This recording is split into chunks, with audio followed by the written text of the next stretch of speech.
گئے دیکھے کہ کرنے سے سارے کی پتہ اور وضاحت نہیں لوڑ کوئی نہیں.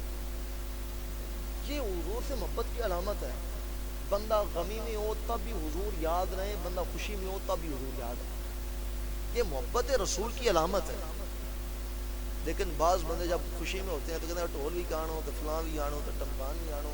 اس طرح شادی ہونی کوئی نہیں جی. تو کیا طریقہ دستے مولوی صاحب, اے میلاد کی شادی تو بھی ہویا نا جی, یہ تو شادی تو بیٹھے کیا خیال ہے.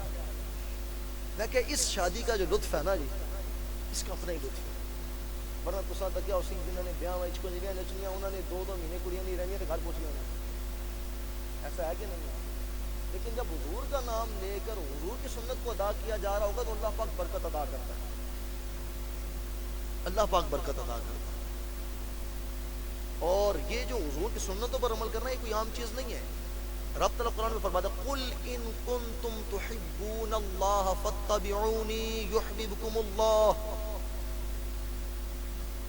اے محبوب آپ فرما دیں ان کنتم تحبون اللہ, اگر تم لوگ اللہ سے محبت کرتے ہو, فاتبعونی تو تم میری پیروی کرو. حضور کیا فرماتا ہے تم میری اچھا پیروی کریں گے تو ہوگا کیا, یحببکم اللہ, اللہ تم سے محبت کرنے لگے.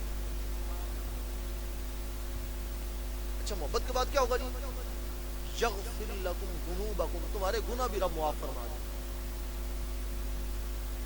اتباع کس کی کرنی ہے, حضور کی. رب تعالیٰ معاف بھی فرما دے گا, تمہیں اپنا محبوب بندہ بھی بنا لے گا. اب صحابہ نے کیسی حضور کی اتباع کی ہے. حضرت عمر فاروق اعظم رضی اللہ تعالیٰ عنہ کعبہ کے اندر موجود ہے, حجر اسود کو دیکھتے ہیں, حجر اسود کو مخاطب کر کے کہتے ہیں اے حجر اسود,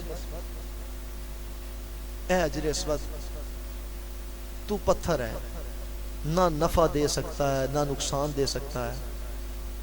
اگر میں نے حضور کو تجھے چومتے ہوئے نہ دیکھا ہوتا تو میں تجھے کبھی نہ چومتا, لیکن میں اب تجھے چوموں گا کیونکہ مصطفیٰ نے تجھے چوما ہے. فاتبعونی, تم میری اتباع کرو. یہ اتباع ہے.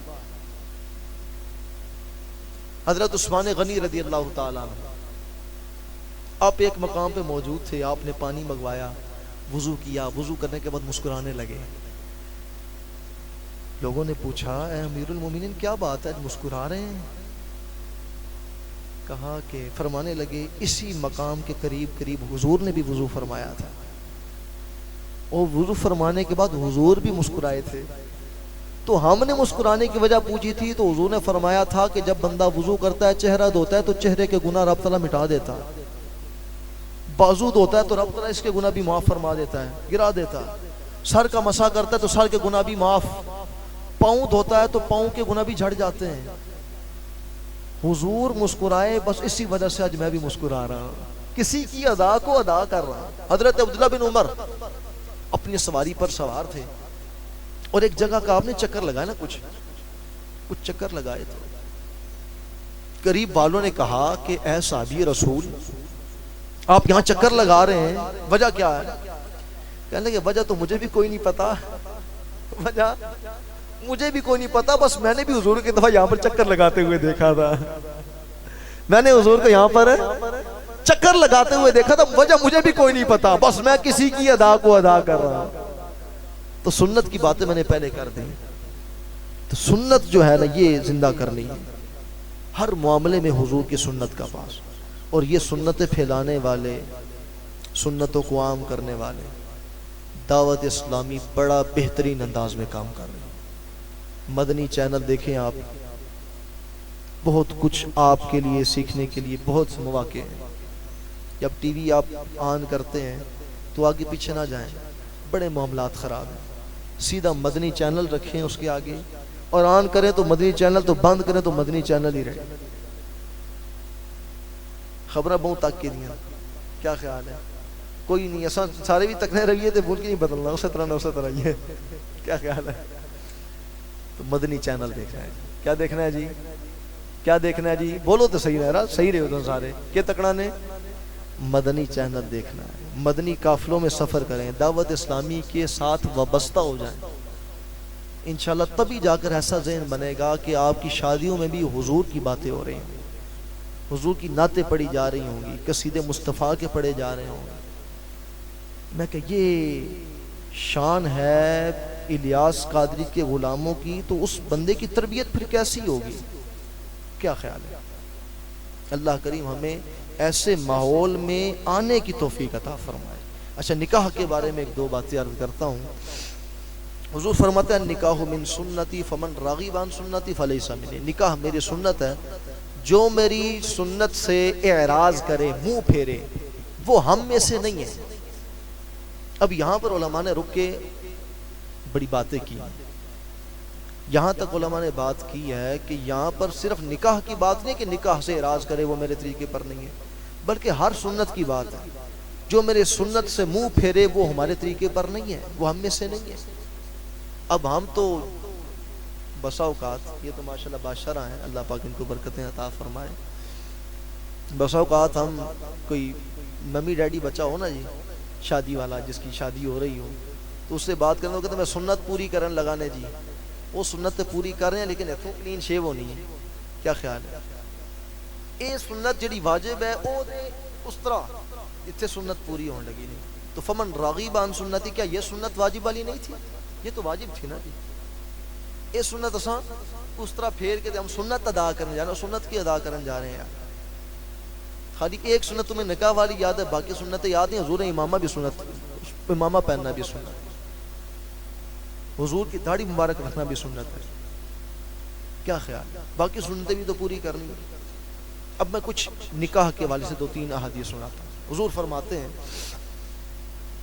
کہ عورت پر سب سے زیادہ حق جو ہے اس کے شوہر کا، شوہر کے حقوق کو پورے کرے، اور مرد پر سب سے زیادہ حق کس کا ہے جی؟ اس کی ماں کا حق۔ کس کا حق ہے جی؟ ایک روایت میں سناتا ہوں۔ حضور فرماتے ہیں عورت اپنی نماز پڑھے، 5 وقت نماز پڑھے، رمضان کے روزے رکھے، اپنی عصمت کا خیال رکھے، حفاظت کرے اپنی عصمت کی، اور اپنے شوہر کی اطاعت کرے تو جنت میں جس دروازے سے چاہے داخل ہو جائے۔ ایک بار پھر میں یہ بات دہراتا ہوں۔ حضور فرماتے ہیں کہ عورت 5 وقت نماز پڑھے، بڑا سوکھا کام ہے جی، یقین جانے عورت کے لیے جنت میں جانا بہت ایزی ہے۔ 5 وقت نماز پڑھے، ماہ رمضان کے روزے رکھے، اپنی عصمت کی حفاظت کرے، اور اپنے شوہر کی اطاعت کرے تو جنت میں جس دروازے سے چاہے جنت میں داخل ہو جائے، جس دروازے سے چاہے داخل ہو جائے۔ اب شوہر کے بارے میں حضور فرماتے ہیں تم میں سے سب سے اچھا وہ ہے جو اپنے گھر والوں کے اعتبار سے اچھا ہے، اپنی بیوی کے اعتبار سے اچھا ہے۔ اب بسا اوقات ہمارے ہاں بھی ایسا ہوتا ہے کہ بندہ گھر سے باہر ہے تو بڑے اچھے موڈ میں ہوتا ہے، بڑے اچھے مزاج میں، لوگوں کے ساتھ سنگی دوست، گھر کے اندر جو ہی آتا ہے تو اس کے چہرے پر روب آ جاتا ہے، جی ہاں میں جڑا ہوا جڑا۔ ایسا ہے کہ نہیں ہے؟ بس اوقات ہم جب گھر سے باہر ہوتے ہیں تو ہم سب کے ساتھ ہنسی مذاق، شغل میلہ، پیار محبت، اور جو ہی گھر کے اندر داخل ہوتے ہیں بیچاری بیوی کے متھے لگتے ہیں تو ہمارے منہ پہ 12 بج جاتے ہیں۔ اور حضور تو فرما رہے تم میں سے بہترین اور اچھا وہ ہے جو اپنی بیوی کے ساتھ اچھا ہے، اور ہم نے تو اس کو، وہ اکثر ہمارے معاشرے میں بھی ہے نا جی بات، عورت جو ہے یہ تو پاؤں کی جوتی کی مانند ہے جی، پاؤں کی چپل ہوتی ہے معاذ اللہ۔ خدا کے بندو، حضور فرما رہے تم میں سے اچھا وہ ہے جو اپنی گھر والی کے ساتھ اچھا ہے۔ اور ایک روایت میں یوں بھی ہے کہ عورت جو ہے یہ ٹیڑھی پسلی سے بنی ہے۔ اگر عورت سے کام لینا چاہتے ہو، پسلی سے بندہ کام لیتا ہے تو اسی ٹیڑھی سے ہی لیتا ہے نا جی، اس کو سیدھا کرے گا تو ٹوٹے گا۔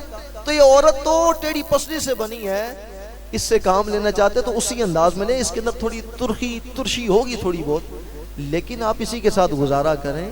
اور تم میں سے بہترین اور اچھا وہی ہے جو گھر والوں کے ساتھ اچھا ہے، تو ہم ان کے ساتھ اچھا رہیں، اچھا سلوک کریں۔ آخر یہ بھی تو کسی کی بیٹی ہے، آخر یہ بھی تو کسی کی بہن ہے، آخر اس پر آپ کے حقوق ہیں اور آپ کے اس پر حقوق ہیں۔ اسلام نے پورا دائرہ کار دیا ہے نا، پورا نظام دیا ہے۔ اللہ کریم ہم تمام کو جو باتیں سنی ہیں عمل کی توفیق عطا فرمائے۔ دھلے میاں کی زندگی میں اللہ 4 چاند لگائے جی، یہ ان کی شادی خانہ آبادی ہو، اور آپ جتنے احباب یہاں پر آئے اللہ تعالیٰ تمام کو دارین کی عزتیں، برکتیں، ترقیاں، عروج عطا فرمائے۔ اللہ تعالی ہمارا یہ بیان کرنا، یہاں پر آنا، بیٹھنا، بیان کرنا اپنی پاک بارگاہ میں قبول فرمائے۔ کوئی غلطی کوتاہی ہوئی ہو تو اللہ تعالیٰ اپنے حبیب کے صدقے معاف فرمائے۔ آمین بجاہ خاتم النبیین صلی اللہ تعالی علیہ وسلم۔